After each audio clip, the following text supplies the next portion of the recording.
Daniel, right over here.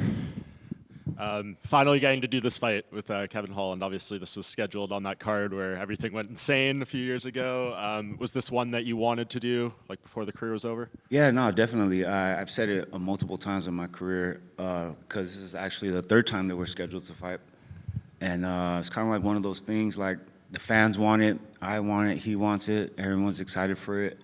Definitely one of those fights. I feel like I had to. I can't end my career not knowing what would have happened. So it's a great matchup. Yeah. Can you take us back to the previous time? Like there was so much chaos there. We had the photos of you guys facing off, and then it was downhill after that. I guess is that like one of the craziest weeks you've had in your career? Yeah, man. That's crazy how it all played out. I ended up fighting someone completely different when I had been training for him, and yeah, I mean, I'm happy I was able to be a part of such a crazy event. What do you just make of Kevin? Obviously, he's been very active this year. I think he'll be the first guy to fight 4 times in the UFC this year. That's kind of been the MO for him. But when you have that much footage to go off, all those type of things, how does that help you prepare? Yeah, Kevin's always been active, really active, and I'll fight anybody, bro. It's like I don't really watch tape. I just go and train and work my hardest. I know he's got a few submissions. He got knockout power. But yeah, man, I just prepared my hardest for this fight. How much time did you actually have? Because it was kind of a late addition to the card. I think about something like 4 weeks, maybe, like 4.5 weeks, maybe less, like 3.5 weeks. That's enough time for you, though. Yeah. I mean, I never get out of shape. I just fought 2 months ago, and jumped right into fight camp right after that. One of my teammates fought in another organization, and yeah, they asked me about the fight 3.5 weeks ago. I was like, yeah, all I had pretty much had to do is just up my cardio, and all the skill sets are there. I know how to fight. It was just a cardio thing, and I felt like I'm ready. Yeah, weight was low and everything. So yeah, weight's perfect. Awesome. Yeah. And what does beating Kevin, do you think, at this stage do for your career? It's huge. It's definitely be one of the biggest wins in my career. I feel like it'll put me back in the rankings. And yeah, it's an amazing fight, man. I'm gonna go out there and try my hardest to win. Yeah, and main event of this card, obviously Dustin Poirier's retirement fight against Max Holloway. What do you think happens in that BMF title fight? Man, I'm a huge fan of both fighters. Dustin is actually one of my favorite, one of my favorite fighters in the UFC, and Max Holloway is obviously one of my favorite fighters in the UFC. But I would like to see, Dustin retire with the, in his hometown on a high note, And when you look upwards in your division, I think the next title fight we're going to get is going to be Jack Della Maddalena and Islam Makhachev. What do you think of that fight and Islam coming up to welterweight? I think Islam's going to have some trouble. It's a whole different weight division. I think Della Maddalena, I don't really know how to say his fucking name, to be honest. You nailed it. You're good. Yeah, he showed great takedown defense against what's the other guy's name? Muhammad. Yeah. You don't remember? Yeah. I forgot his name. What's his name? I don't know. Yeah, the bully guy. Yeah. Yeah, no, he looked great. And his striking's good. I think Islam's striking is not that good, and with some good takedown defense, I think what's his name wins.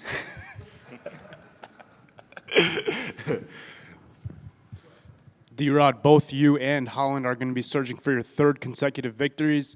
Have you thought about the momentum, and maybe does a win feel a little bit better, mean a little bit more with the momentum that both you and Kevin Holland are on or have right now?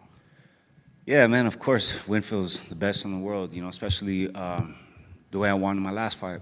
I'm definitely, that's like a feeling, it's amazing, man. There's no other feeling in the world. I think, yeah, we're both coming off 2 wins. And, yeah, man, I'm just as hungry as ever, dude. I'm just hungry for this win. And in previous fight weeks, I've heard you speak about potentially like how you'd stack up in golfing against other UFC fighters. But this week on Embedded, your handles were put on display with a basketball. How do you think you'd stack up against some other UFC fighters on the court? And if you could have another, a five-man team, who would you pick to be those other four? Oh, man. Who would my five be?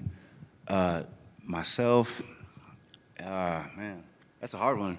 That's a hard one because, not everybody knows how to ball, But, yeah, we definitely gotta do like a tournament, like a UFC tournament, either a golf tournament or a basketball tournament. I think it'll be dope. What position would you be? Them handles look pretty good, man. Man, what position was Kobe? Yeah, I won't be that position. Thank you. Hey, D-Rod, what's up, man? So you and Kevin Holland are both from California, right? I'm pretty sure he's from California. I just found that out. Me too. Yeah, I just found that out. He's from the Riverside area. Have y'all ever ran into each other out there, like before UFC? Nah, man. Nah. I had heard about him a long time ago when he fought one of my old teammates, Curtis Millender, in LFA, I think it was. And yeah, I just always thought he's a Texas guy. That's what I thought too. So it's well documented that you grew up in like a crazy environment. You grew up in a tough environment. What made you just kind of flip the switch and say, you know what, man, screw this. I'm about to pursue UFC. I'm about to pursue being a fighter. It was really I just got tired of going to prison and shit, And I started having kids, and I just I got tired of it, wasting time. And I remember one time I got out of jail, and my cousin invited me to go watch a UFC event, and I just fell in love with the sport, And it's just I obsessed over it, And I loved it so much that I wanted to do it, I wanted to train because prior to that I was just a knucklehead on the streets fighting for no reason, and walked in the gym one day and never left. Last thing for me, man, you've beaten some tough guys, dude, and you fought a lot of dudes. You beaten Mike Perry, Lee Jangalang, how do you feel about your career up until this point? I feel good about it, man. After these past two wins is I feel like a revival, like a resurgence, because shit got real hard. I took 3 losses in a row, tough dudes. I'm fighting the best guys in the world, and I'm truly blessed to be here. And every day I wake up and I'm able to do this, it pushes me even harder because I could be sitting in a jail cell somewhere or working some bullshit job, So I'm just truly blessed and very fortunate to. Well, it's all hard work though, I feel like I gotta work twice as hard for everybody else who's been doing it longer than I have, and I just got that fighter spirit, man. I'm just a true fighter, Appreciate it, D-Rod. Wish you the best, man. Thank you. D-Rod over here. You've helped train with your former opponent, Ian Gary. I wanted to know, what did you learn from him, and how far do you think he can go in the welterweight division?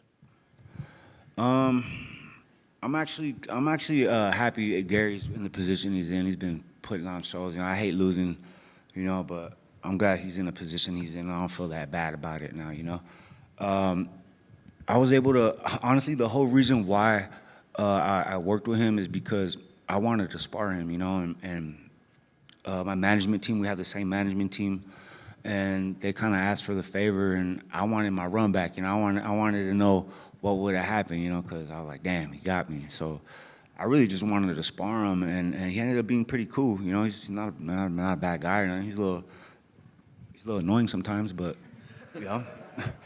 that's just some dudes. That's just their character, But he's cool. I learned a lot about him. I don't think he's a bad guy. And you've been in his corner for a fight. Would you ever consider having him in your corner? Nah. It's cool. Yeah, they paid me for that, so. Thanks.